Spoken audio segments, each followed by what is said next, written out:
Bonjour et bienvenue au JT du siècle. En ce dimanche, 30 mai, il y a un peu plus d'un an, une des trois armées polonaises qui forment rempart à l'Europe contre les troupes innombrables de la Russie bolchéviste s'emparait de Vilna et, après une série de combats heureux, arrivait en septembre 1919 devant l'importante forteresse de Divinsk qu'elle prenait d'assaut. Continuant sa progression vers le nord, en liaison avec l'armée de Lettonie, elle atteignait 2 mois plus tard le front Richelsa-Iljim. Elle avait ainsi effectué en 8 mois une avance de plus de 250 km dans une région semée de forêts et de marécages, et ce n'est qu'après avoir atteint les limites de l'ancien royaume polonais qu'elle avait arrêté sa marche victorieuse. Au mois de janvier 1920, Trotsky, débarrassé de Kolchak, dont l'armée s'est dispersée dans les steppes sibériennes, lance contre les Polonais, sur le front de l'Avdivna, une contre-offensive préparée par les officiers allemands attachés au grand quartier général des soviets.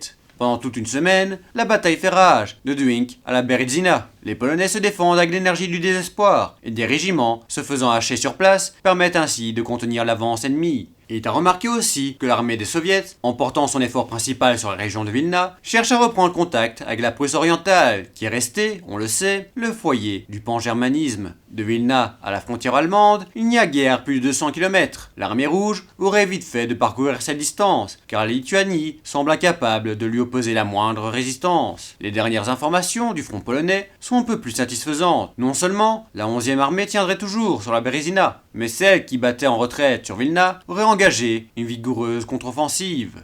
Le Conseil a approuvé définitivement les termes du projet de loi sur le statut des fonctionnaires, qui sera approuvé mardi sur le bureau de la Chambre. Le gouvernement informe les fonctionnaires qu'ils déposent sur le bureau de la Chambre un projet de loi fixant leur statut. Ces associations ne pourront adhérer à aucun groupement comprenant des éléments dont les intérêts corporatifs seraient différents des leurs. Le gouvernement compte sur l'esprit de discipline des fonctionnaires, en même temps que sur leur sentiment du devoir, pour se conformer, sans tarder, à ces instructions. Il ne serait toléré plus longtemps que, contrairement aux lois existantes, les associations de fonctionnaires continuent à vivre sous la forme syndicale, ni sous quelque forme que ce soit, de groupements de fonctionnaires adhérant à la CGT. Les présentes prescriptions ne s'appliquent pas au personnel ouvrier.